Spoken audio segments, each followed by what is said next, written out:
നമസ്കാരം. ഇന്ന് വെളുപ്പിന് 2:30 മണിക്ക് കോട്ട സിഗ്നലുണ്ടായ ഒരു അപകടമാണ്. ഒരു തമിഴ് ലാറി സിഗ്നലിൽ നിർത്തിയേക്കായിരുന്നു, റെഡ് സിഗ്നലിൽ. അതിൻ്റെ പുറകിൽ മറ്റൊരു തമിഴ് ലാറി വന്ന് ഇടിക്കുകയായിരുന്നു.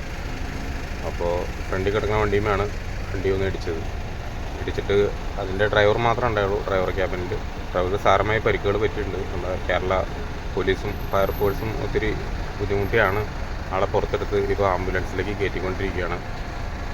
അപ്പോൾ സിഗ്നലിൽ വന്നിട്ട് റെഡ് സിഗ്നലിൽ വന്ന വണ്ടീനെ കണ്ടില്ല എന്ന് പറയാൻ പറ്റില്ല. ചിലപ്പോൾ ലോങ്ങിൽ നിന്നൊക്കെ ഒത്തിരി ദൂരെ നിന്നൊക്കെ വണ്ടി ഓടിച്ചു വരുന്നതുകൊണ്ട് ക്ഷീണം പറ്റിയതാവാൻ സാധ്യത വളരെ കൂടുതലാണ്. റെഡ് സിഗ്നലിലായിരുന്നു വണ്ടി നിർത്തിയിട്ട് വണ്ടിയുടെ പുറകിലാണ് ഇടിച്ചപ്പോൾ ആ ഭാഗം അങ്ങനെ ചളങ്ങി പോകാനായിട്ടൊരു കാരണമുണ്ട്. അതിൻ്റെ ലോഡ് വെച്ചിരുന്ന അടിയിലുള്ള അതിൻ്റെ ഒരു പുറകുവശത്ത് അടയ്ക്കുന്ന ഡോറുണ്ടല്ലോ, ആ ഡോറിൻ്റെ മുകളിലും കയറ്റി ലോഡ് വെച്ചിരുന്നു. അപ്പോൾ ആ ഡോറിൻ്റെ സൈഡാണ് ശരിക്കും കൊണ്ട് അകത്തേക്ക് കയറിയത്. അപ്പോൾ ആളുടെ കാലിനും ഭാഗങ്ങൾക്കൊക്കെ അത്യാവശ്യം നല്ല പരിക്കുകൾ പറ്റിയിട്ടുണ്ട്. ചെറിയൊരു അബദ്ധാവസ്ഥയിലാണ് ആളെ ആംബുലൻസിലേക്ക് കൊണ്ടുപോയത്. അപ്പോൾ എല്ലാവരും രാത്രി വണ്ടി ഓടിക്കുന്നത് ശ്രദ്ധിക്കുക. ഉറക്ക ചടവൊക്കെ വരുന്നുണ്ടെങ്കിൽ സൈഡാക്കി നിർത്തി സാവധാനം ഒരു 10 മിനിറ്റോ അരമണിക്കൂറൊക്കെ ഉറങ്ങിയതിന് ശേഷം വണ്ടി ഓടിക്കാൻ ശ്രമിക്കുക.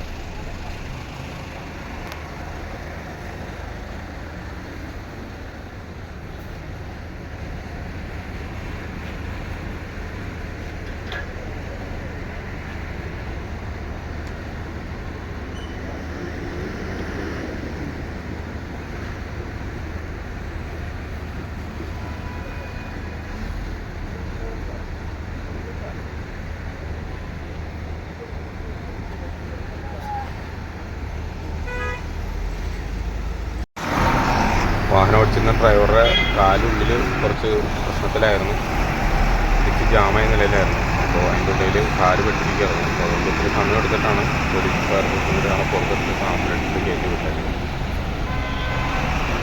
അപ്പോൾ രാത്രിയൊക്കെ വരുന്നവർ വളരെ ശ്രദ്ധിക്കുക.